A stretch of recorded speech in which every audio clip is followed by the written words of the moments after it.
I'm really disappointed. I'm really disappointed in the Knicks, but I'm also really disappointed in you, the fans. That's right. I said it. Yep. What am I disappointed about? Well, okay, let's start off. Everything, or a lot of things, are currently being blamed on the coach, Tom Thibodeau. Some of that blame may be fair, maybe. Yeah. And now there's also some blame on Alec Burks being played at point guard. Some people just blame Alec Burks because he's not a star player. Some people blame Tibbs for playing him out of position.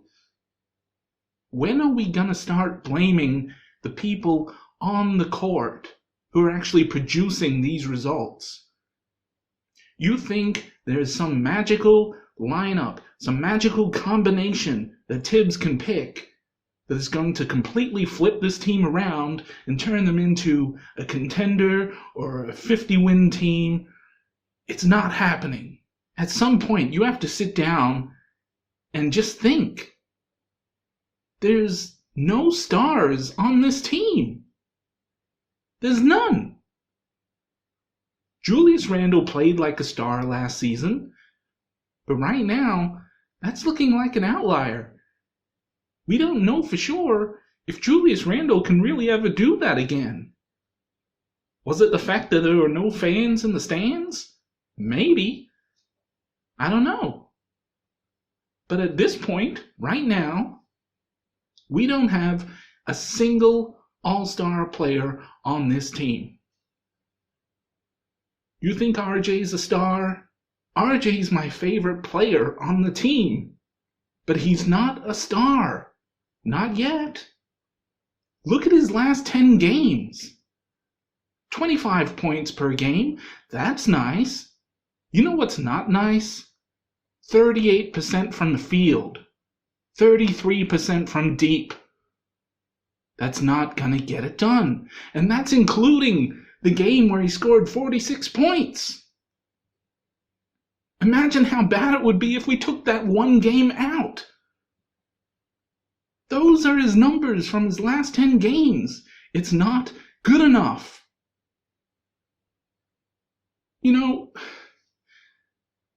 Forget blaming Alec Burks. Forget blaming Tibbs.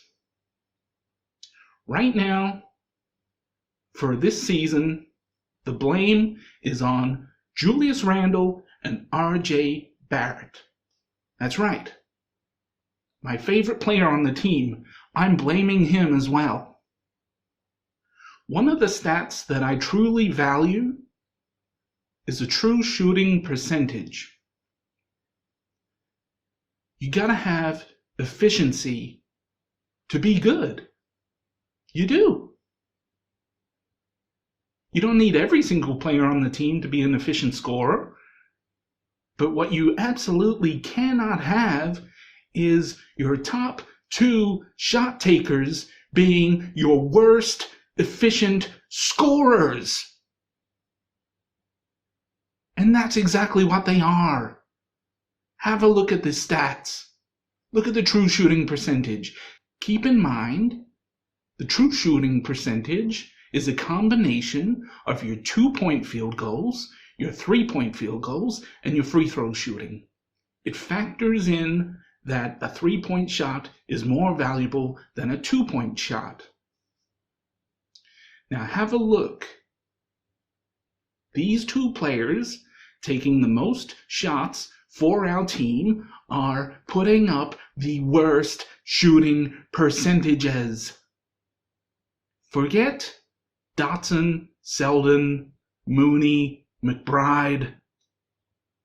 Forget those guys below, because they are not in the rotation. The one thing in the NBA where it's almost even is the amount of possessions that each team gets. One team gets a turn at scoring the ball, and then the other team gets a turn at scoring the ball. Now, there's only really one thing that can change the amount of possessions a team gets, and that's offensive rebounds. Okay? New York, you're pretty good at offensive rebounding. We get over 11 offensive boards per game, and our opponent gets about 9. Okay, so we get 2 extra possessions from that. That's nice. But we also turn the ball over at least one more time than our opponents do each game. So now you can take that possession away. So now we get 1 extra possession per game against our opponents. That's not enough to make up for these shitty shooting percentages. These guys gotta step it up. Plain and simple. And if they don't, they gotta go. And I don't think it's gonna be RJ, because he's young, he can still get better. Julius is, to be honest, he's a finished product. I don't have faith that he can recreate what he did last season. At least RJ can still get better.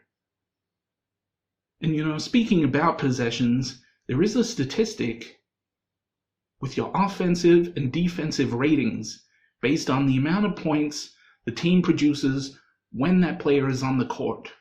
Or if it's defense, it's how many points the opponent produces while that player is on the court. Did you know Julius Randle is a -8? RJ Barrett is a -10. So when RJ is on the court, we get outscored by 10 points per 100 possessions. So here's another reason why we need to stop blaming guys like Burks and Fournier. They got better net ratings. Alec Burks is a net positive. We outscore the opponent more often when he's on the court. And we're blaming this guy. It's crazy. Go have a look at all the other good teams in the NBA. Can you find me a single team that's, let's say, in the top 6 of either conference where their top 2 options are right at the bottom of scoring efficiency? Go ahead. Go look. I don't think you're going to find it. But that's what we got. Our top 2 shot takers are our worst 2 shot makers. And this is, like I said at the beginning, why I'm getting disappointed in Knicks fans. You want to blame the coach? You want to run him out of town? He doesn't have enough to work with. Plain and simple. No all-stars. There is not one single person on this team who, if you increase their minutes, that they're going to start producing like an all-star. It's not going to happen. How many teams with 0 all-stars on them are making the playoffs this year? How many? Stop blaming the coach. I know he hasn't been perfect.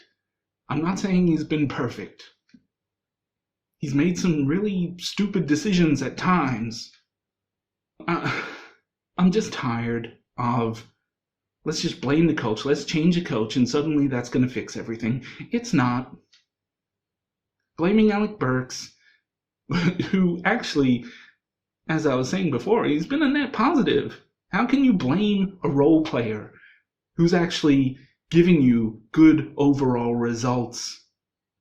The eye test may not see it, but it's happening.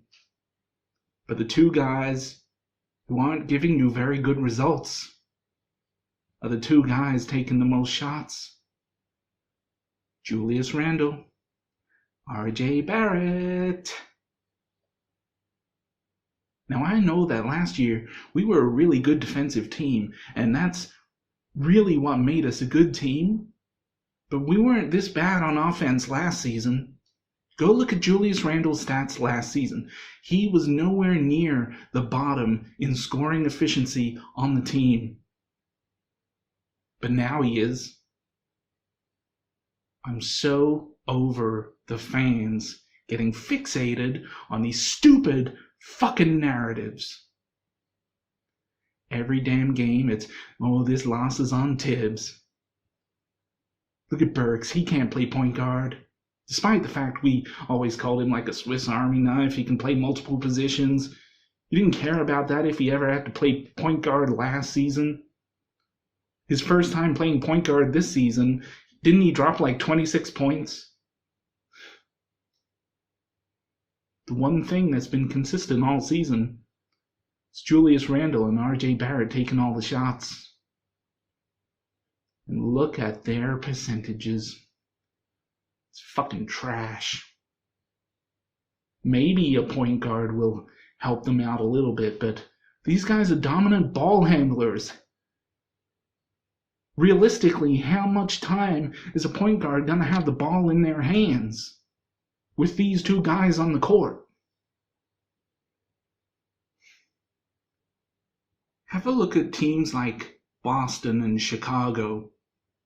These are teams that we thought we would be where they are.